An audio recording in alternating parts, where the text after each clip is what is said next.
Hello dear viewers, and welcome back again to Good Morning Kuwait. And as we always promise you different reports, but we also have guests, and he is here, a Kuwaiti international cosplayer, costume designer and cosplay judge since 2013. He has presented Kuwait across major international stages and events worldwide. He represented Kuwait at the World Cosplay Summit in Japan.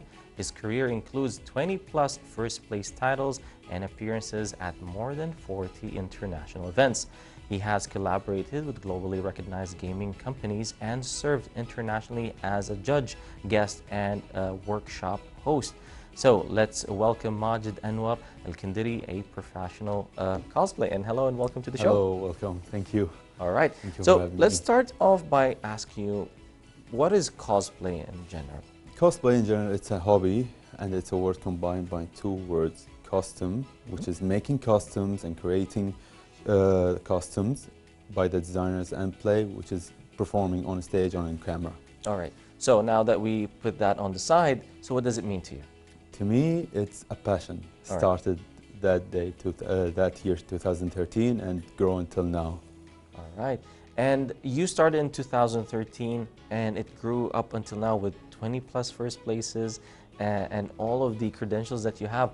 So did you find it naturally coming to you that you started to know where to outsource everything? Yeah, because before cosplaying, you know, I like art in general, and I like communicating, and you know, the help by my family. They grew this passion in me, and they helped me to grow and develop this passion, artistic thing, until now. All right. So in your mind, what is the most challenging thing in cosplay, and what is the most challenging character you ever did? Well, in cosplay, if you're gonna talk in general, is like communicating with people, not just making the costume, because you need to understand the hobby and the culture itself before making the costume. And if we're talking about the costume, making the costume will take a lot of time, because you need to understand the character, choose the material, get to know the materials around you before working at. And yeah, of course, you need some time to understand what you're doing. So every time I teach my student about cosplay and the culture, they need to understand what they're doing and why they're doing that, because as they say, if you don't love what you do, you'll not understand it. 100%. And with that said, what is the most challenging character you ever built? I don't have a specific character, because each character I make and each character I create have different challenges. Okay. Because, like, for example, I have a character from the game Sekiro. It had many different materials, like fabric, like EVA foam, metal piece, wires, aluminum wires, and each character have different material. Of course, it will be challenging for me, because I need to learn how to use it. And of course, if I'm gonna go and perform it in stage or camera, I need to make sure that each piece will stay together and not fall apart. Exactly, it has to stay intact with your different movements. Which the simplest move, which is just walking, it has to still be intact in that before even doing any special moves. And also at the same time, it does show that your craftsmanship is very, you know, very delicate, because as you said, it has a lot of different pieces, whether it's the foam or the metal pieces or metal wires, and also the coloring at the same time. What about the helmet itself? The helmet, I will tell you, the helmet, it's all made by EVA foam and some inside our new material for cosplayer and artist called Worldla need to be there, because when they asked me to make this helmet, nothing was released yet. So it was an upcoming game with not released. So I was so pleased to work with the company of this game before releasing. So I had to recreate the character, redraw the design, and make it happen in a short time. All right. So you were at the Cosplay Summit in Japan, representing Kuwait. So what was the feeling at that moment, reaching at that high place? Okay, with that place, it was the 2018. And the World Cosplay Summit, it was like an amazing experience, because it's just not representing your current country or representing the region. It was a very heavy responsibility, because you're going to be there representing it and have the chance and opportunity to meet the other countries, because it's a competition that collect many cosplayers and many competitors from each country around the world.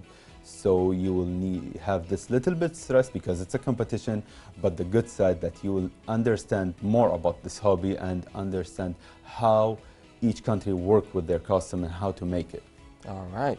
So how did you actually go from being an international cosplayer into a judge?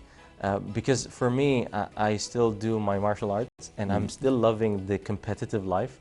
And I never had that feeling right now to shift into being a judge or even basically a coach. For being from a competitor and international competitor into a judge, it's a very different big step, because you, like, after competing many competition, going to many events, seeing many cultures and many different countries, how they work with this hobby and how to serve. Many people will see you, many events will have eye on you and you recognize you in every competition, so they will decide 100%. That you need to go to the next step, into the next level, not just now to compete, but to watch people competing and have the opportunity to be with the responsibility to choose the winner and the top one in between all of these competitors. It's nice that you have that community that actually in some way they did help you. They recognized you as a player, then after that they pushed you into, not pushed you, but they kind of hinted at you judging is the next step. Exactly. And they actually help you in that. Yeah, so as you said, you need also to have this experience to know about the, let's say, if you don't know the character, but you need to have this experience to know how the competitor will explain to you how did you make, as you ask, if this costume or this piece, how did you make it? Is it hard? How did you create it? He will explain. So the way he will explain, the way that you will know more about if he know what he's saying, or if he take a short, let's say, shortcuts to make this costume. Okay, it's true. All right, with that, what was the most portrayed character that you received the most recognition on? Well, I have many characters been recognized by many people, especially the ones that I've been recognized by their company, by the gaming company itself. Because each time I work on a cosplay, each time I work on a character, I always keep an eye on every details. So keep an eye on details, and each part of the costume will always make the people recognize you easier. Also, as I said, the companies or the events. So if I'm gonna say my favorite character that brought me all the recognition in the audience, I will say from the game Sekiro, the wolf, which is this part. Okay. Yeah, because really it took me a lot of time to make it. Okay. And as you said, many materials and with many details. All right. Now with that said, let's shift into cosplaying into greater details. Right now in the world of AI has become a very useful tool. But in your experience, is it actually a useful tool, or is it something that you use not so many times? No, I always see AI as a useful and a helper tool to help me understand, what I'm making, and also to help me to create let's say, the scenario for the competition. Okay.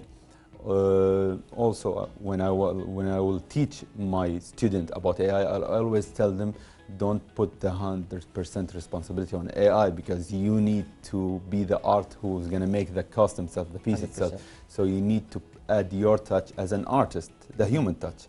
AI will help you with the reference, with the details, but you yourself, you're the artist who's going to make this happen and create the character. Yeah, as you said, it has to be a tool, something that you can use just to get specific, let's say, materials or measurements, or something that you can ask it how to get references to get it more, make it more realistic. Exactly. But to depend on it 100 times will limit your artwork or artistry. So you need to teach this generation to use their imagination and to use their own skills.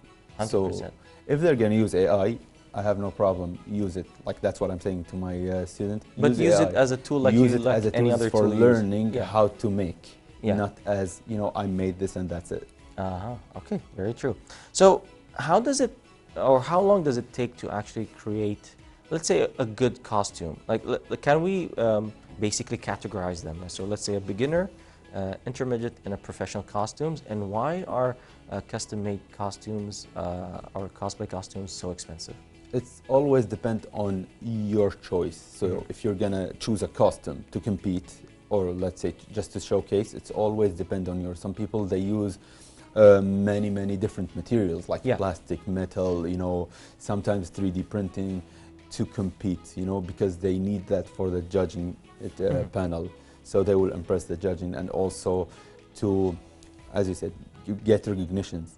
And some people, you know, they will go with the easy stuff, okay, to the shortcut. So it's gonna be made out of specific recycling materials. So it's all depend on you. Then it's always depending on the character, what you choose. Some people choose, let's say, to make complicated material character, which have many materials. Some people, no, we will go to the easy stuff, whatever around us, to, you know, make the character from, let's say, simple materials, and see what's around us, and to put it all together to make the prop or the costume.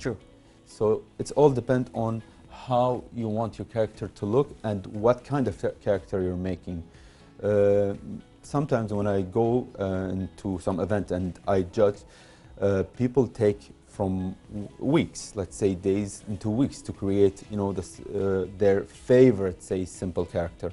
But no, some people will go to the limit, to their above, outside the box, to create this gigantic armor and, you know, full of materials that will take from 1 to 2 to 3 months. To distinguish themselves than other cosplayers and to showcase their professional work. If you're going to talk about me, I always like to take my time.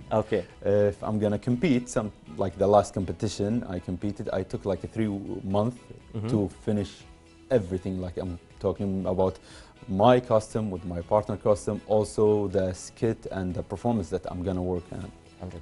Yeah, so as a final message to those who are starting cosplaying, what would you advise them? And to those who are, let's say, right now in the mix of, they're already like in the middle of cosplaying, but maybe they're stuck in something, what would you advise them? Always understand the hobby.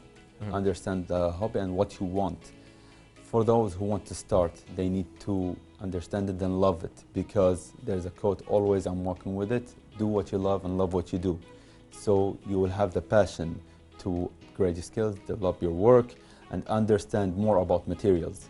For the people who are stuck, always know that there is always doors you can approach, and, you know, an audience that waiting to see your skills.